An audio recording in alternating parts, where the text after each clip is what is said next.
Hello guys, आज बिसीहरूको Python with AI प्रोजेक्टको presentation day थियो।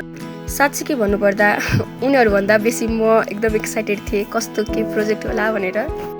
म पुग्ने बित्तिकै उनीहरूले म्याम के सोध्नुहुन्छ आज क्वेसन भनेर सोधिरहेका थिए।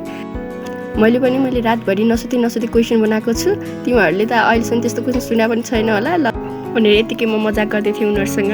उनीहरूको त्यो आइडियाज अनि त्यो क्रिएटिभ थिङ्किङ अनि प्रोजेक्ट चाहिँ एकदम राम्रोसँग प्रेजेन्ट गरे।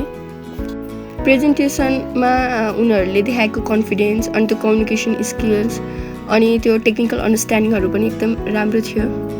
अझ भन्नुपर्दा Q&A सेसन त झन् रमाइलो थियो। उनीहरूले आफ्नो प्रोजेक्टको वर्कफ्लो एकदम कन्फिडेन्टली एक्सप्लेन गरे। सुरुमै केही साथीहरू अलिकति नर्भस देखिए पनि प्रेजेन्टेसन अगाडि बढ्दै जाँदा त्यो कन्फिडेन्स पनि बढ्दै गएको देख्दा झन् राम्रो लाग्यो। प्रेजेन्टेसनको अन्त्यसम्म पुग्दा त सबैले आफ्नो बेस्ट भर्जन देखाए।